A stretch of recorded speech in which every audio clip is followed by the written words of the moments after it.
September 2024. I stood in the hallway of my childhood home in suburban Ohio, my fingers trembling as I clutched a faded photograph of Robert.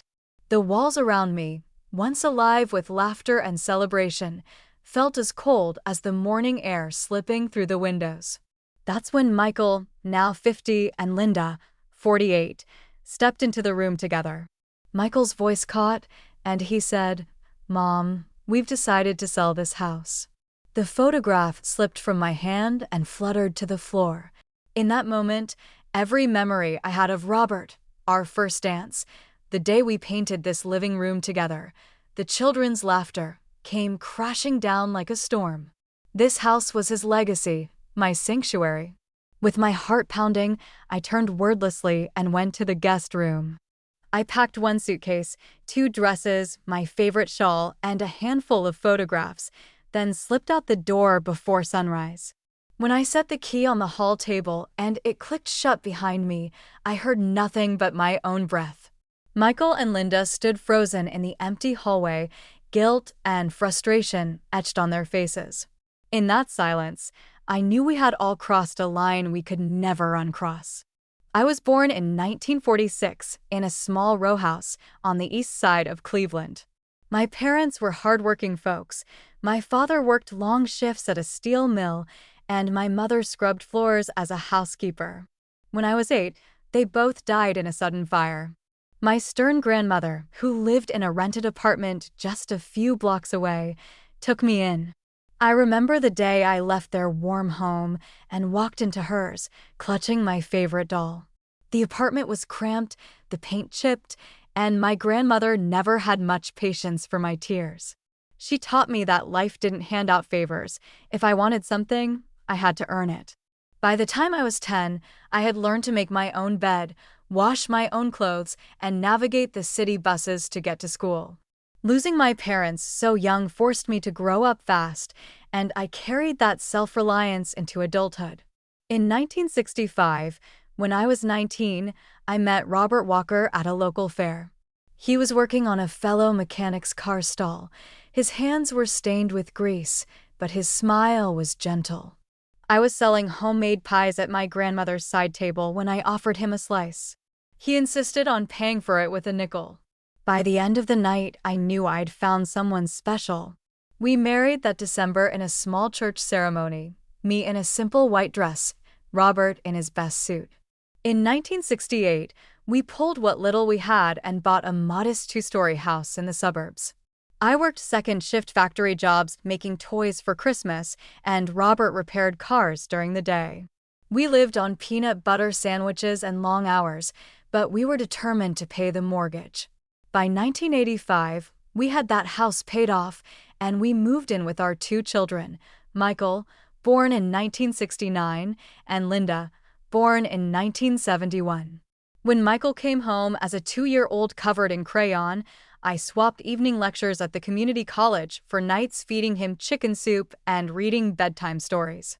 When Linda joined the Little League team, I coached her games on Saturdays, cheering every time she swung the bat. To give them stability, I juggled factory shifts, part-time night classes to improve my skills, and weekends volunteering at the local shelter.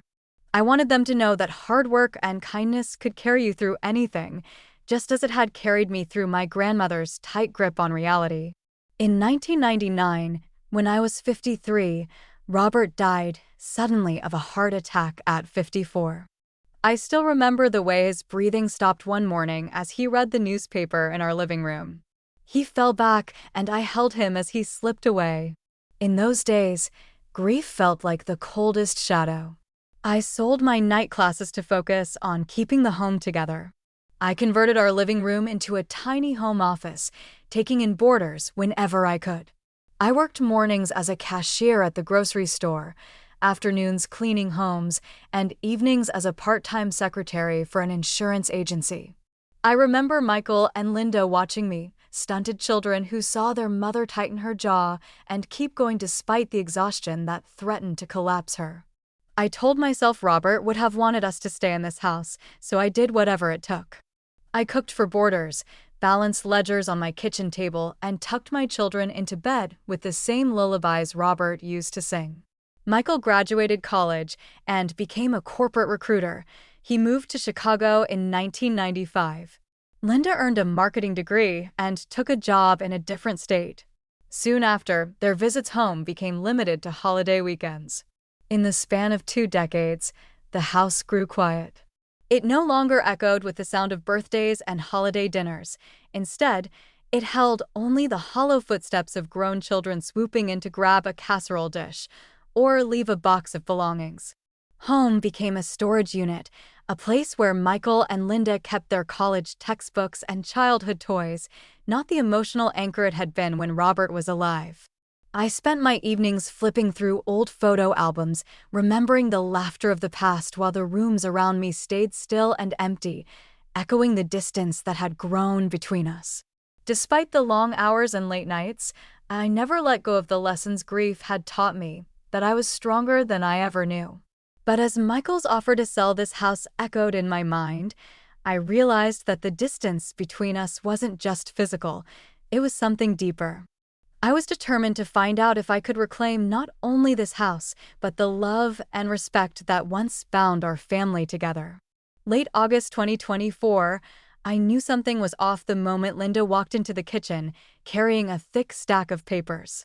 The late summer sunlight streamed through the windows, catching dust motes in the air, but the warmth didn't reach my heart. Michael had called a family meeting, and I sensed their hesitancy before they even spoke. Michael cleared his throat and sat down at the kitchen table. He placed a real estate flyer in front of me, an aerial photo of our house with a big "For Sale" banner across it. My eyes jumped to Linda, whose face was resolute yet sad. She said, "Mom, we've finalized an offer. We need to move forward by month's end." The words hit me like a stone. My vision blurred as my hands clenched the edge of the table so tightly that my knuckles went white. For a few seconds, I couldn't breathe. This house was everything I had left of Robert. His laughter echoed in these walls, and every corner held a memory. I managed to whisper, "This was Robert's dream. It's all I have left." My voice cracked, and I felt tears slip down my cheeks. Michael's posture stiffened. "Mom, we need to downsize. We're not getting any younger, and this place is too big for you now." His words felt clinical, like a doctor telling someone they have to amputate a limb. Linda, standing by the sink, folded her arms. "Besides, selling now will secure both our futures. We can make sure you're comfortable with the proceeds."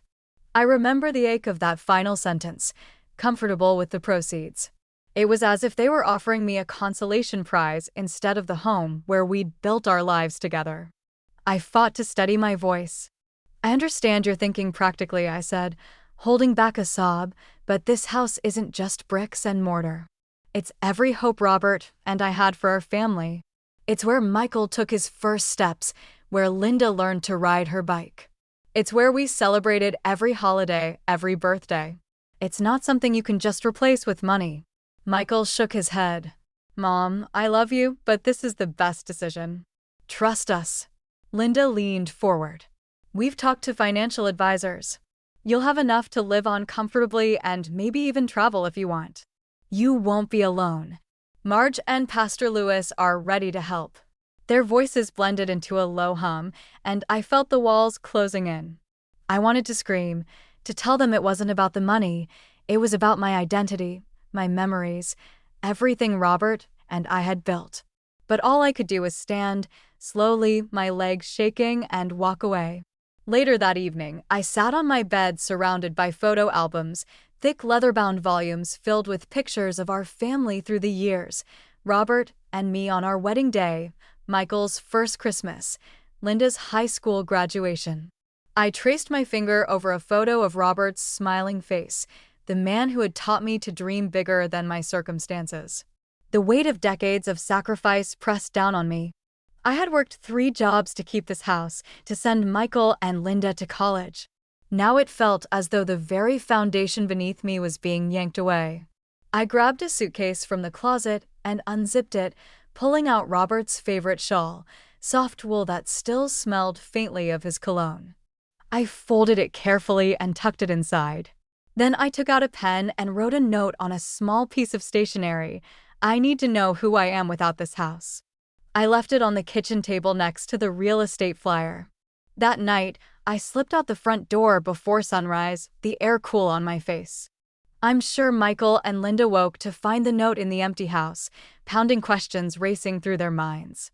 I can almost hear Michael slamming a cabinet door in frustration and Linda's muffled sobs as she struggled with her guilt. Even now, I'm not certain they fully understood how much this home meant to me. They convinced themselves I had savings to live on, enough to be comfortable, but they didn't see that I needed more than just comfort. I needed the memories, the walls that held our laughter and tears, the place that rooted me to Robert's love. As I drove away in the dim morning light, I didn't know where I was headed, but I knew I had to find myself outside these walls. I had to learn who Margaret Walker was without the home that had defined her for 56 years. I drove away from the house before dawn, taking only the narrow back roads that wound through dense pine forests.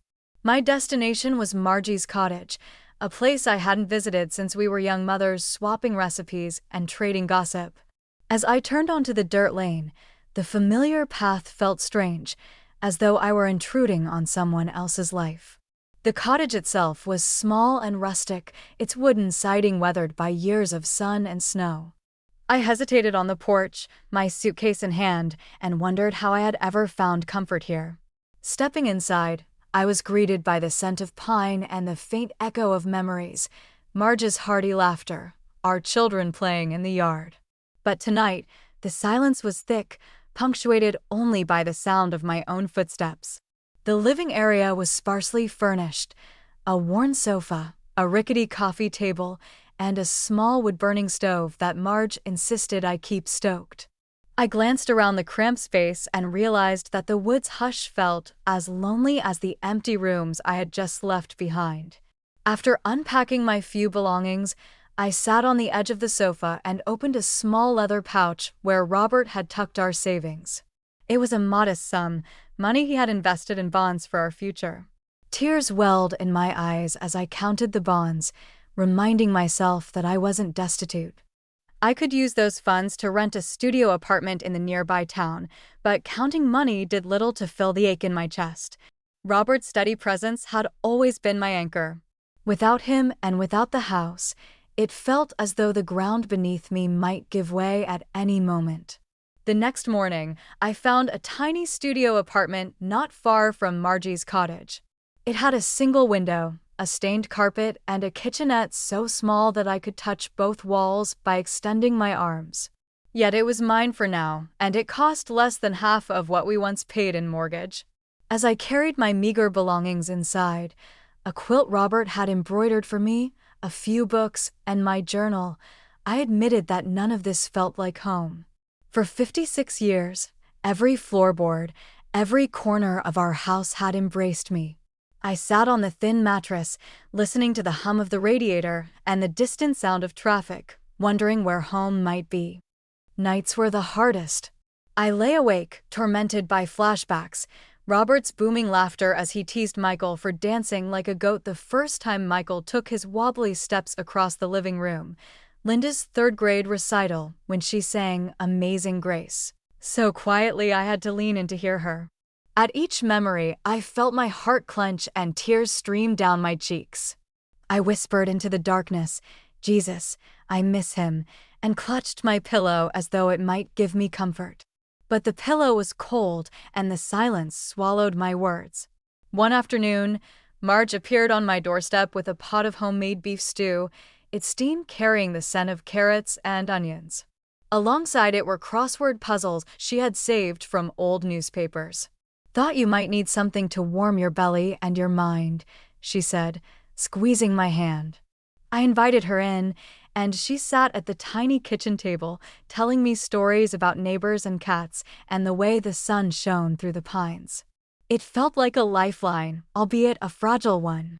Every evening, I settled into the small desk I'd shoved into a corner of the studio and wrote in my journal.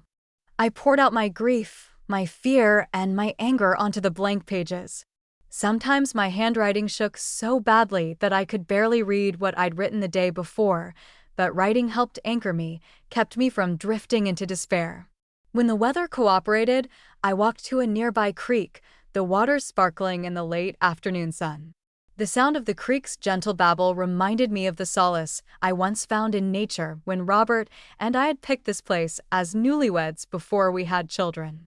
Now I walked alone, the water's rhythm echoing the pulse of my grief. I invited Robert's memory to walk beside me as I breathed deeply, hoping the fresh air would clear my mind. Back at the cottage, or in my apartment, I could not escape the rumors swirling behind my back. Word reached Michael and Linda that I'd moved into a shabby apartment. I imagined Michael frowning at his phone screen, worried I was living in squalor. Linda likely fought tears at her desk when she read the same text from a cousin. Aunt Margaret lost her mind living in that dump. Even distant relatives whispered that I was a foolish old woman clinging to the past. Michael and Linda exchanged uneasy glances, each questioning whether they had overreacted. They told themselves that my savings would keep me comfortable, that I could rebuild a life somewhere else. Yet I sensed their worry beneath the surface, the guilt of having turned their backs on me, of treating the only home I'd ever known as an expendable asset.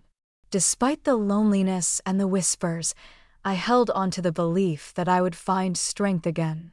Each spoonful of Marge's stew, each word in my journal, and each step along the creek reminded me that while I had lost my house, I hadn't lost myself. In that fragile conviction, I began to understand that perhaps home wasn't just a building. It was the person I became when I dared to believe I could survive beyond those walls. Marge arrived one crisp morning with a basket of homemade biscuits and a wide-eyed look that told me she had news. We sat at her kitchen table, sipping tea as the sun filtered through lace curtains. "Margaret," she said, her voice soft but urgent, "do you remember seeing something in the deed about a life estate?" I frowned, trying to recall years ago when Robert and I first signed the paperwork. I had skimmed over legal jargon without thinking twice. Marge pressed a folded piece of paper into my hand, a photocopy of the deed's fine print. "Robert placed a life estate in your name," she explained gently. "That means you have the right to live here for the rest of your life, regardless of any sale." My heart stumbled at the words. I had never bothered to understand, trusting Michael and Linda would always honor their father's wishes. That same afternoon, I found myself standing before the county clerk's window at the courthouse, my hands trembling as I handed over my ID. The clerk retrieved the official property records, and I returned to a small reading room down the hall. My fingers shook as I scanned the document until I saw it. Reversionary interest, sale proceeds restricted until beneficiary well-being secured. In plain words, it meant that my children couldn't access any money from selling the house without proving I was provided for. If they tried to sell without my signature, the entire transaction could be declared void. A surge of relief and indignation swept through me. I realized I held a power I had never known existed, a safeguard Robert had built into our lives to protect me. That very evening, Marge introduced me to Sandra Kim, a pro bono attorney in her 50s who volunteered hours at the local senior center. Sandra's office smelled of old books and fresh coffee, and she greeted me with a firm handshake. After I explained everything, she leaned back in her chair and said, "Mrs. Walker, your life estate is ironclad. Michael and Linda cannot sell this house without your consent. If they attempt it, we can file to block the sale immediately." She outlined the steps: a formal notice to Michael and Linda, an injunction if they moved forward, and how the reversionary interest forced their hand. For the first time in weeks, I felt tears of hope slip down my cheeks. Sandra's words lifted a weight from my shoulders. Robert's foresight had given me a shield I never knew I needed. That night, back in my modest studio apartment, I sat at the narrow desk by the window, lit only by a small lamp. I held the deed in my hands, pages filled with legalese that now meant everything. I practiced what I would say to Michael and Linda: "I'm here to help with the repairs, but understand that this house is mine until I'm gone. You cannot sell it without my permission." I repeated those lines until the tremble in my voice faded. As I studied myself standing before the mirror, I saw my reflection. My cheeks were still stained from tears, yet my posture was straighter and my eyes firmer. I whispered to myself, "They'll see I'm not powerless." It felt as if a part of me had been resurrected by the knowledge that I held the final key to our family home. Over the next few days, I made plans carefully. I called Marge to let her know I would be staying at her cottage a bit longer. I told Doug, the handyman who used to help Robert with the roof, that I'd like to borrow his ladder for a few hours. By framing my return as assistance with final repairs, I hoped to catch Michael and Linda off guard. Unlikely they'd suspect I knew my rights. Each step I took felt precarious, nervous yet calculated. I had lived most of my life trusting others, but now I was placing trust in myself and in the protections Robert had put in place long ago. On the morning I returned to the house, the sun was just beginning to climb the sky. I drove slowly up the driveway, the gravel crunching beneath my tires, and parked by the garage. My heart hammered as I gathered a toolbox, the deed copies, and my letter from Sandra. As I stepped onto the front porch, I inhaled a deep breath of the morning air, crisp and tinged with pine from the neighbor's yard. The door opened before I knocked, and Michael looked at me with a mixture of surprise and guilt. Linda hovered behind him, her eyes red as though she had been crying. For a moment, I merely stood there, suitcase in hand, and looked at the place that had been my whole life. Then, with the deed nestled in my purse and the resolve firm in my chest, I walked inside, ready to reclaim what was mine and to let them see that I would not be erased. Reconnecting with my neighbors felt like returning to a lifeline I didn't know I still had. On a crisp autumn morning, I gathered my courage and walked down Maple Street to visit Mrs. Thompson's house. She was 80 and bent slightly from years of gardening, but her eyes still gleamed with kindness. When I knocked, she opened the door and enveloped me in a warm hug. "Maggie dear," she said, using the name she'd called me since childhood, "come in, come in." Her living room was filled with floral upholstery and lace doilies, just as I remembered. We settled into her well-worn armchairs, and she poured tea from a delicate porcelain pot. "Margaret," Mrs. Thompson began, her voice soft but firm, "do you recall when Robert built that addition for my mother in 1989? I nodded, tears welling at the memory of my husband climbing scaffolding, hammering with determination so his own ailing mother-in-law would be safe and warm. Mrs. Thompson placed a folder in my lap. "I've written a sworn statement about how Robert and you sacrificed for everyone around you. I'm sending this to your attorney. Sandra can use it as evidence of your lifelong care for this house and community." I clutched her hands, overwhelmed by gratitude. "Thank you, Alice. Your words mean more than you know." That afternoon, I stopped by my church, First Baptist on Oak Avenue. Pastor David Lewis greeted me at the door, his tie loosened for comfort and his eyes sincere. "Margaret, the congregation has been praying nonstop for you." He guided me to a small office where several church ladies had already gathered, each clutching envelopes. "Pastor David asked us to write character affidavits," said Mrs. Carmichael, a retired school teacher. "We remember your kindness, how you taught Sunday school for decades and hosted potlucks when anyone needed a meal." Another member, Janet Mills, handed me a bouquet of fresh daisies. "We're organizing care meals every Wednesday. You'll have a casserole or soup waiting on your doorstep." Tears threatened again, but I forced a smile. "I don't know how to thank you all." Pastor Lewis placed a hand on my shoulder. "You've given so much to this community, Margaret. Let us stand with you now." That evening, as I sorted through the envelopes in my apartment, I noticed my phone lighting up with notifications. Curious, I clicked on the link to a neighborhood blog by Sarah Nagwan, a local blogger known for her fair-minded perspective. The headline read, "Family blames matriarch. Is it right to erase her home?" Sarah had written about the rumors swirling around my departure and the children's plan to sell the house. She highlighted my decades of sacrifice and asked readers to consider whether it was just to uproot a widow from her lifelong home. Comments poured in. "Margaret deserves respect," wrote one neighbor. "I can't believe those children would do this to their mother," wrote another. Dozens signed their names or shared similar stories of elder parents being mistreated. I sat in astonishment, scrolling through each supportive message. For the first time since that morning in September, I felt buoyed by a community that saw me and valued my life. When Linda called the next day, her voice broke as soon as I answered. "Mom, I'm coming over," she said. Within an hour, she appeared at my door, her eyes red and rimmed. I welcomed her inside and led her to the modest couch, offering her a cup of tea before she even sat down. "Mom," she began, voice quivering, "I saw the blog. The comments, people are angry at us." I nodded, sipping my tea. "Linda, I have to ask, did you see the life estate clause in the deed?" Her shoulders slumped. "No, I didn't." She swallowed hard, tears spilling over. "I thought I was doing the right thing, but now I feel horrible." I held her hand. "I never wanted to shame you or Michael.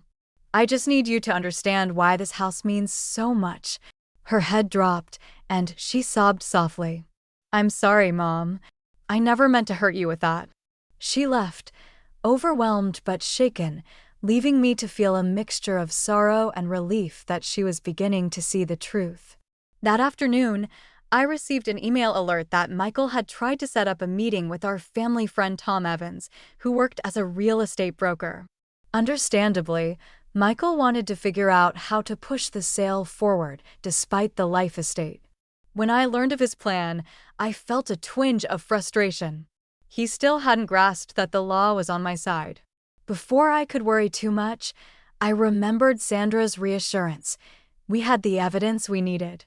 As the sun sank low outside my window, I sat at my small desk and reflected on the path ahead. I wasn't just fighting to keep a house, I was fighting to reclaim the respect and dignity that had defined my life. With my neighbors' sworn statements, the church's support, and public sentiment behind me, I felt a renewed sense of purpose. The road wouldn't be easy, but I finally understood that I didn't have to walk it alone. I arrived at the house just before noon, pretending I was there to help stage it for potential buyers. I parked in the driveway and took a deep breath, adjusting the lightweight tote bag across my shoulder. Inside was my toolbox, a few cleaning rags, and a copy of the deed in a manila envelope.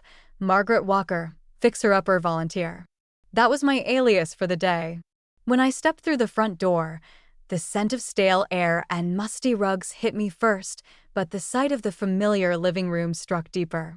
Michael greeted me with a polite nod, sliding a set of paint cans and brushes into my hands. "Thanks for coming, Mom," he said, not quite looking me in the eye.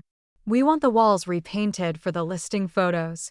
Linda hovered nearby, holding a feather duster. "You can dust off all the relics on those shelves," she instructed quietly. Her tone was courteous but distant, as though she were talking to a hired hand rather than her mother. I watched her wipe a knick-knack, my wedding vase, without pausing to remember where it came from. Behind closed doors, as I scrubbed at the same corner of the mantel where Robert used to display his hunting trophies, I felt my heart pound. Each stroke of the duster threatened to stir memories I wasn't sure I could face, but I steadied myself. I was here for a purpose. I wouldn't flinch. Late that afternoon, I waited until Michael and Linda were both sitting on the sofa, flipping through real estate brochures, and called them into the living room. The afternoon sun slanted through the curtains, illuminating dust motes in the air. I placed the deed on the coffee table and closed my hands over it.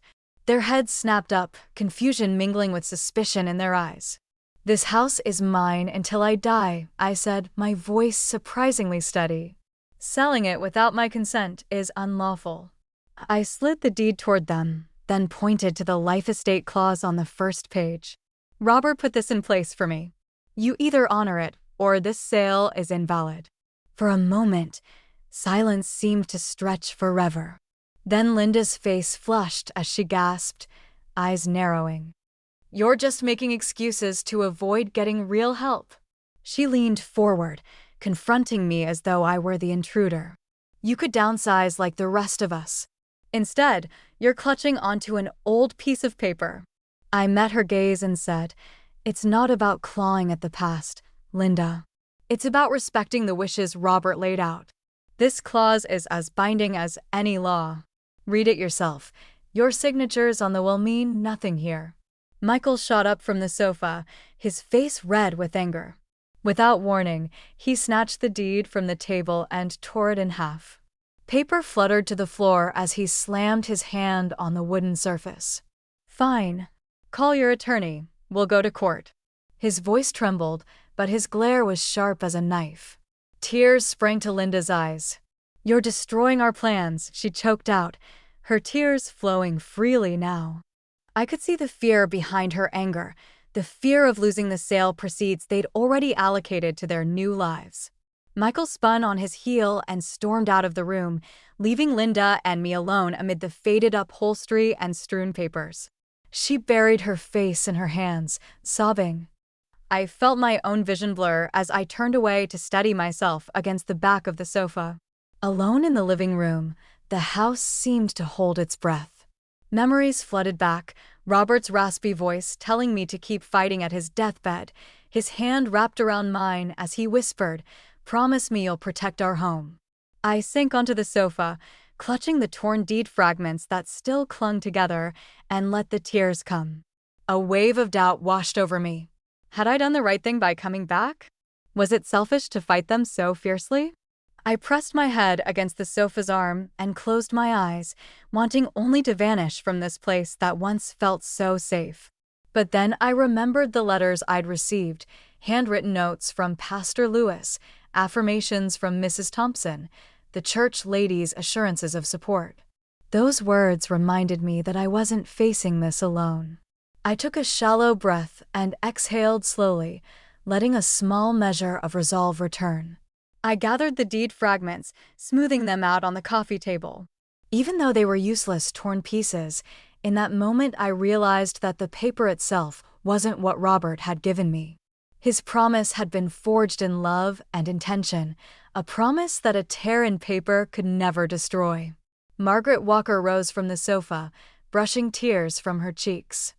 I picked up the envelope containing the original deed and placed it carefully in my purse. Standing in the stillness of the room, I felt a flicker of that old strength Robert once admired in me. They could try to scare me into giving up, but I had already found my backbone. I stepped into the hallway, leaving Linda's sobs behind. As I closed the door to the living room, I whispered to myself, "I will not be erased." With Sandra Kim's guidance, I arrived at the courthouse early on a crisp November morning. I carried the unopened envelope containing the affidavit from Mrs. Thompson, Pastor Lewis, and the church ladies, as well as a printed copy of Sarah and Guyan's blog post. Sandra met me by the metal detector, her expression calm as always. I felt my heart flutter, but I reminded myself that this was our moment to set the record straight. Straight when we entered the courtroom, it felt like stepping into a different world. Polished wood benches, sunlight filtering through tall windows, and an air thick with anticipation. Sandra and I sat at one table, Michael and Linda at another. Reporters lined the back row, their cameras aimed like silent witnesses.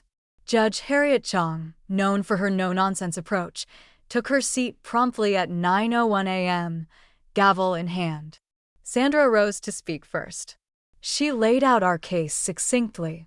"Your Honor, this is a matter of honoring Mr. Walker's explicit intent. The life estate in Mrs. Walker's name is binding.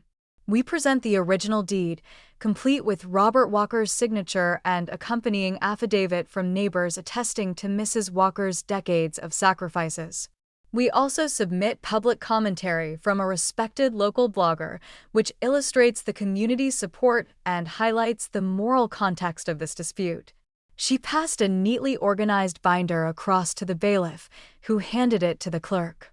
The judge examined the documents. Her expression remained impassive until she reached the life estate clause. Then she raised her gaze and met my eyes, offering a small nod as if to encourage me. I suppressed a tremble and sat back, tears already prickling my eyelids. Next, Judge Chong called Michael to the stand. He approached reluctantly, each step heavy with the gravity of his actions. Sandra had prepared a series of questions intended to reveal the truth. "Mr. Walker," Sandra began, voice steady, "did you disclose the life estate clause to Mrs. Walker before you attempted to sell this property?" Michael's face twisted, and he swallowed hard. "No," he admitted, gaze dropping to the floor. The silence that followed hung over the room like a thick fog. Sandra pressed on gently but firmly. "Why not, Mr. Walker?" Michael closed his eyes for a moment as though summoning courage. Because Mom would never agree to the sale." His voice cracked on the last word. He opened his eyes then, and I thought I saw regret flicker in his gaze, but it was gone almost as quickly. "I thought she would put up a fight that would delay everything indefinitely." Witnesses in the gallery exchanged glances, some nodding, others shaking their heads. The judge jotted notes, and I felt a surge of vindication wash over me. The truth I'd known quietly for weeks was now out in the open. When Michael sat down, I saw Linda's knees trembling as she clutched her purse. Evidently, she had intended to speak, but found herself paralyzed by guilt. Her cheeks were pale as she remembered how, years before, I'd mortgaged the house to pay for her tuition.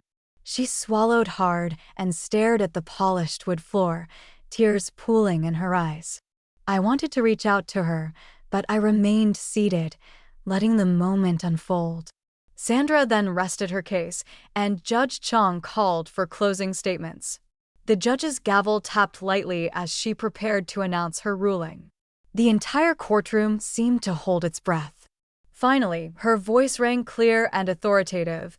"Mrs. Walker's life estate is valid and enforceable. Any attempt to sell or transfer ownership of the property without her consent is void. Therefore, Mrs. Walker retains sole right of possession.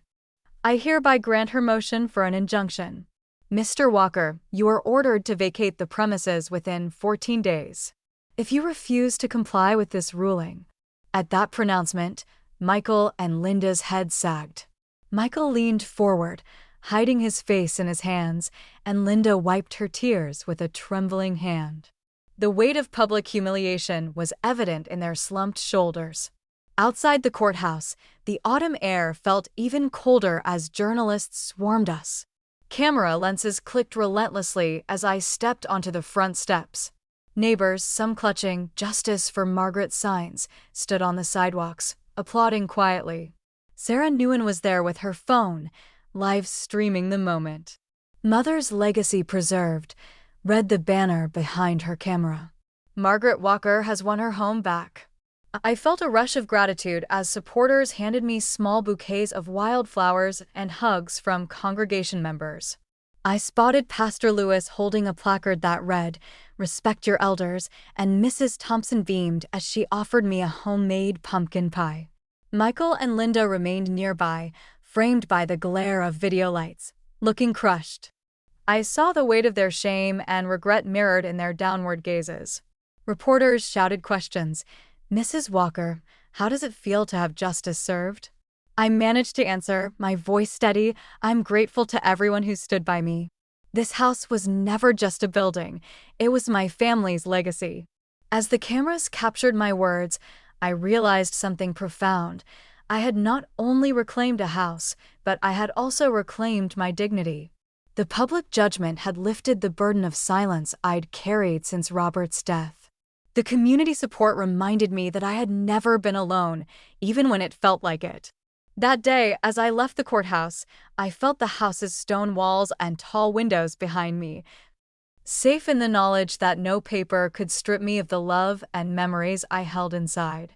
The turning point had come, and in its wake, justice and truth had finally prevailed. That evening, I set a simple table in the dining room of my reclaimed home, white candles flickering, a pot roast in the oven, and fresh baked bread cooling on a wooden board. I'd invited Pastor Lewis, Sandra, Kim, and Mrs. Thompson for a modest meal, wanting to share this victory with those who had stood by me. The windows were open, allowing the late summer breeze to drift in and carry the faint sound of crickets from the yard. As I arranged the final place settings, I felt an unexpected lightness in my chest. For the first time in months, I could enjoy a meal in this house without dread. A sharp knock on the front door startled me. I recognized Michael's heavy footsteps, immediately followed by Linda's hesitant tapping. Despite the warm glow inside, I sensed tension bubbling over. A deep breath and Norton, the elderly golden retriever who'd wandered onto my porch earlier that day, padded over and sniffed my ankles. I knelt to stroke his head, trying to steady my nerves, then stood and walked to open the door. Michael and Linda stood side by side in the foyer, faces drawn. Michael's suit was rumpled, and Linda wiped tears from her cheeks as she looked up at me. "Mom," Michael began, voice tight. "We've come to settle our affairs. We know the ruling, but we still feel." Linda cut in, her voice cracking. "Mom, I'm so sorry. I never meant for you to hurt like this." She sank to her knees on the wooden floor, her hands twisted in her skirt. Tears streamed down her face as she buried her head in her arms. I stood behind the door, my face calm but resolute. "I'm sorry you're in this pain, Linda," I said, voice gentle but firm. "But this house is no longer a place for apologies or confessions. I'm hosting dinner with friends tonight. I'm afraid I must ask you to leave." The words were hard to say, but I steeled myself, thinking of the prayerful letters Pastor Lewis had brought, the affidavit from Mrs. Thompson, and all the neighbors rallying behind me. Linda's body trembled as she struggled to speak, each word a sob. I never asked what this house meant to you. I took it for granted. Mom, I'm so..." Her broken apology hung in the air, but I could not let her trample through my home. Michael reached out abruptly and grabbed my hand, his grip urgent. "I just wanted security for my family," he said, voice thick with remorse. "We thought selling the house would be the safest choice." I released a steadying breath, lifting his hand in mine. "Your security was built on my sacrifice, Michael. You never asked if I still needed this home." My voice echoed in the hallway. "This house isn't just a piece of property. It's my history, my husband's legacy, our children's foundation, and it's mine to occupy until my last breath." Michael's face crumpled as he let go of my hand. Linda, still crouched on the floor, buried her face in her hands, silent tears racking her shoulders. Neither of them knew what to do next. I stepped back into the living room, and the three of us paused in the doorway. Through the open windows, I could hear a soft murmur, Pastor Lewis's congregation gathering on the lawn, holding candles. I knew they intended to sing my favorite hymn, Amazing Grace. The knowledge bolstered me. I was not standing alone. As if on cue, the first notes of the hymn floated through the window. Church members' faces illuminated by candlelight began to sing in harmony. The sweet, familiar melody drifted across the yard, rising in strength as more voices joined in. I felt a lump form in my throat. The children heard it too. Michael's shoulders sagged, and Linda's tears slowed as she listened, realization dawning. Linda rose to her feet, knees shaky. She approached me, her voice small. "Mom, please forgive me. I didn't understand." Her eyes were wide with shame. "I was afraid of losing what I thought was ours. I never saw how deeply you loved this place." Michael stood behind Linda, head bowed. He ran a hand through his hair. "Margaret, I'm sorry too. I didn't appreciate all you gave us. I thought I was protecting us, but I was wrong." I felt my own tears well as I watched their fragile admissions. The song continued, each verse a balm to my wounded heart. Neighbors and church members on the lawn held their candles high, their voices unwavering. The night air surrounded us, carrying the hymn's final notes into the darkening sky. Linda fell to her knees before me, tears still glistening. "Mom, I beg your forgiveness," she said, voice raw. Michael knelt beside her, hand resting lightly on her back. "We were blinded by our own plans. We see now that this house is your life, not a commodity." I looked down at them, my heart aching with both sorrow and love. When Linda reached for my hand, I lifted it gently and offered her an embrace. As I hugged her, I whispered, "I forgive you, but understand this. I won't return to a place where my worth is measured in dollars." Michael, still kneeling, lifted his head. "We'll help you honor this house, Mom. Whatever you need, we'll be here. No more doubts." Stepping back, I wiped my own tears and turned to the open window where the congregation's candlelight flickered in the center of the lawn. Pastor Lewis closed his eyes, tears streaming down his cheeks as he finished the hymn. Mrs. Thompson stood nearby, holding a framed photo of Robert, and the church ladies formed a tight cluster, their faces shining with pride. In that moment, the emotional reversal was complete. Michael and Linda's faces reflected understanding, humility, and remorse. I felt no triumph over their pain, only relief that they finally recognized the home's meaning, a tapestry of love, memories, and sacrifice woven through 56 years. I inhaled deeply and turned back to my children. "Come," I said softly. "Join us for dinner." Together, we walked into the dining room where Pastor Lewis, Sandra, and Mrs. Thompson awaited. As I took my seat at the head of the table, Michael and Linda found places at my side, and the rest of our small gathering offered nods of welcome. That night, as the candles flickered and laughter began to fill the room once more, I realized the house was never just a structure, it was my story. And now my children understood that it was far more precious than any sum they might have gained from its sale. In the weeks that followed, I discovered a sense of purpose I hadn't felt in years. The house, once silent and empty, began to fill with laughter and activity. I partnered with Pastor Lewis to launch a literacy program in the living room. A small group of children from the neighborhood gathered on mismatched sofas each afternoon as I read to them from well-worn storybooks. Their eyes widened at each turn of the page, and I could almost feel Robert's presence, smiling at the joy we created together. On Wednesday evenings, I opened the back parlor for a grief support group we named the Walker House Foundation. In Robert's honor, people from all walks of life, widows, young parents who had lost a child, and people struggling with loneliness, came to share their stories. We sat in a circle of folding chairs, holding mugs of coffee or tea. Our voices were soft at first, but grew stronger as we spoke. When I stood and spoke about my own loss, I felt the pain settle into something less sharp. Each tear I shed seemed to water the seeds of healing in others' hearts. Outside, the neglected garden found new life. Neighborhood children, some who once visited only to drop off boxes for me, now came equipped with gloves and tools. Together, we cleared weeds and planted rows of marigolds and daisies. Watching their small hands pat down soil around each fragile bloom reminded me how life could flourish again, even in places left for dead. When the first flowers opened bright in the summer sun, I felt a quiet pride in knowing this garden would stand as a living testament to resilience. Michael and Linda, too, began to find a path forward. They volunteered each Saturday morning, reading to the children in the literacy program and helping me organize the support group meetings.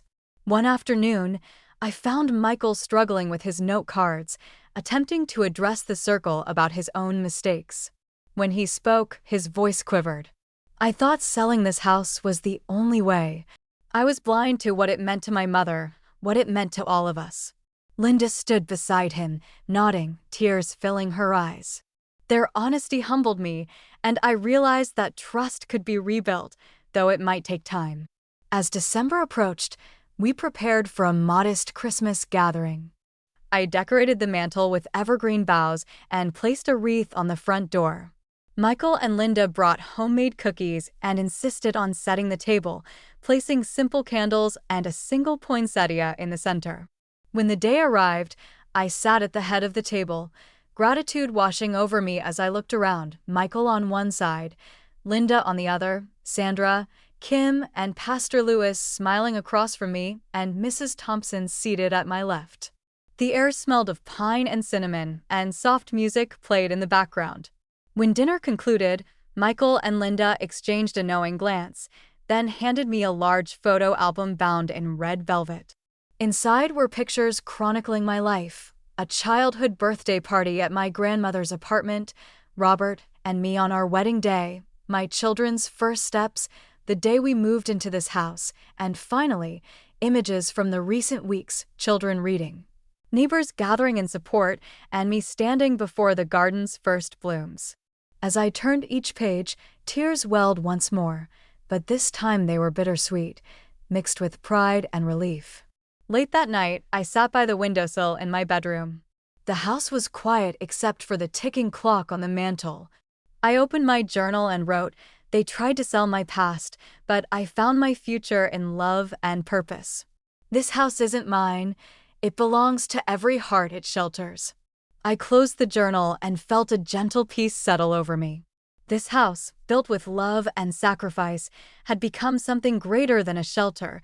It had become a beacon of hope and healing, exactly what Robert would have wanted.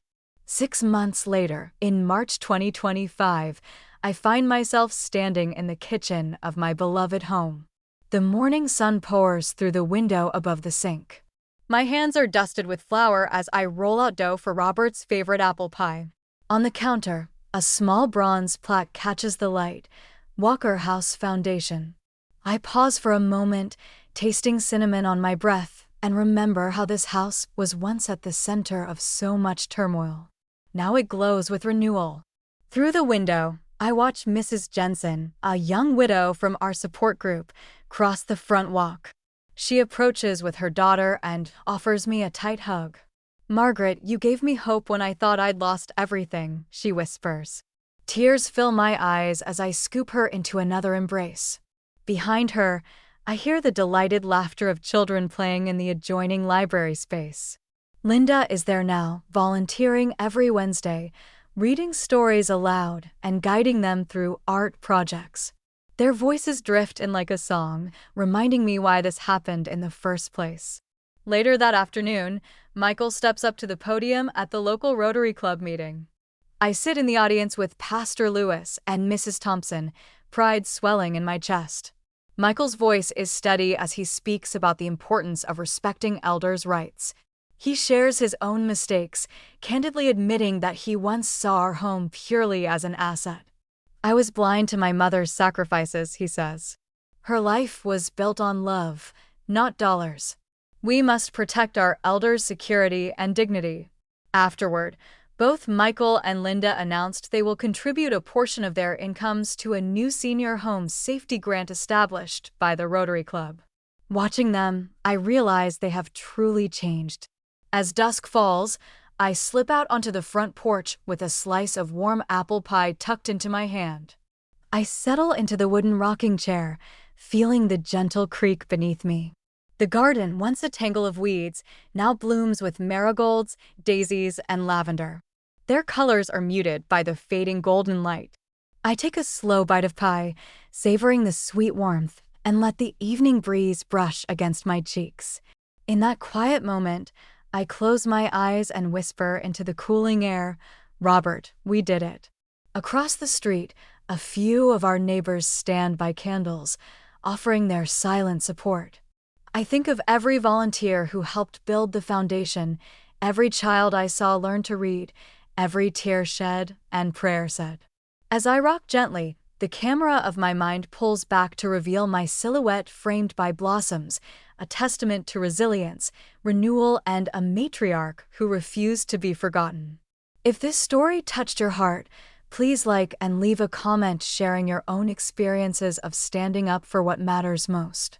Don't forget to subscribe for more true life tales of strength and hope, and hit the bell icon so you never miss a story. Your support means the world to me. Thank you for being part of this journey.